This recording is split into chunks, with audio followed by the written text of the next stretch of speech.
Okay, horse. Little horse here. I'm gonna sit down. Alright. So, horse. They take about 4 minutes.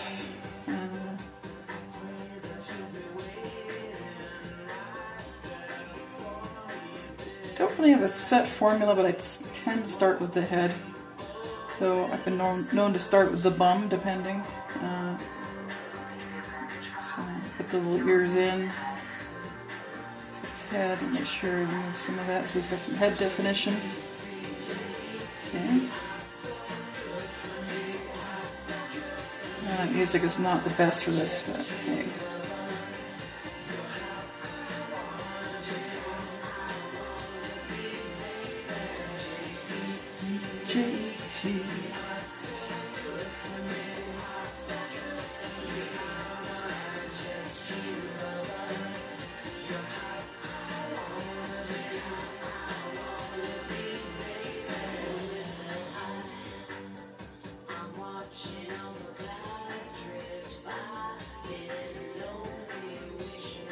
Some legs, and start adding some body definition here. I think I told my teacher that, I always remember my anatomy professor talking about the spine, and that it is the place from which all things suspend, so I always feel like I have to sculpt the spine in before I can finish a piece that somehow, without paying attention to that anatomy, even if it's something this tiny, I can't finish it, so.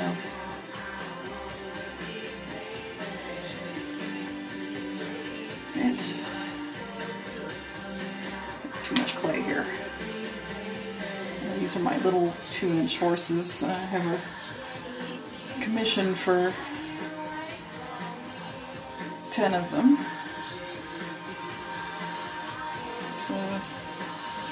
Lots of horses to make, lots of opportunity to film horses being made.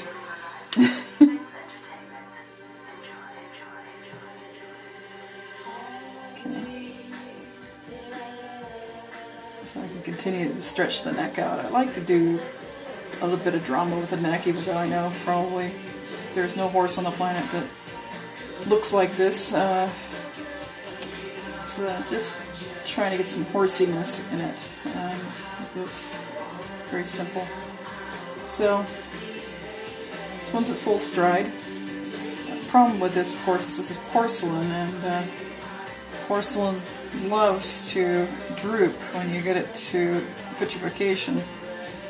So whenever I do a horse at full stretch like this, I am flirting with collapse on the piece when it's fired in the kiln. But that's part of the fun.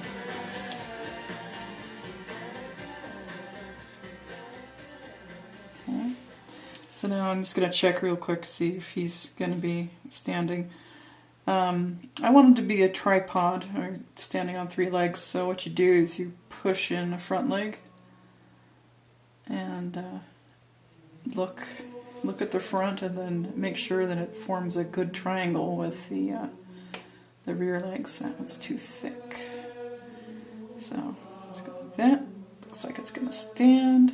I know it doesn't look like much now, but so we're back arch in here. Pretty little horse. There you go. Alright, I'm going to make a tail. Squish, squish, squish. And then just, these are toolless miniatures. I don't use any tools when I make these for the most part. I might get a needle tool and poke some eyes in later on, just so I have an eyeball.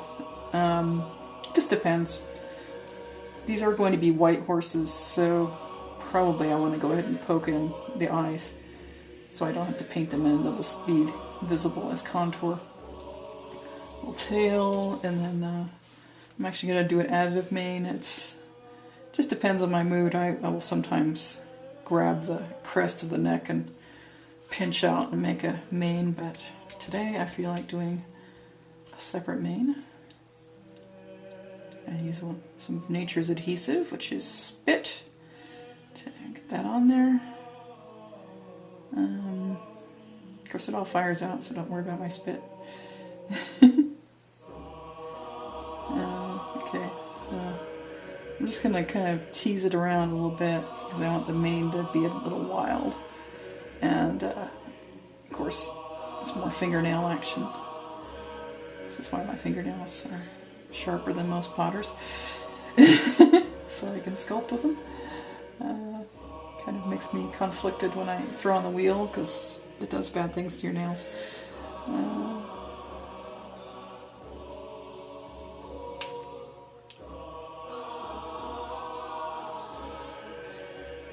Okay, now that's a finished horse.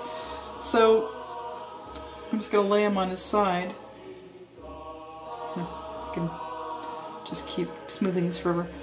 So I'll lay him on his side for about an hour, and then I'll do some trimming when it's leather hard so that it balances. Like these, you can see that they're a little darker, they've dried, and they're solid. So they stand up nicely. And it's very important, as I said, that the porcelain will droop. So you want the piece to be well balanced before you put it in the kiln. Yeah. Fiddle with these a little bit. There you go. Okay. And that one. And that's it for a horse.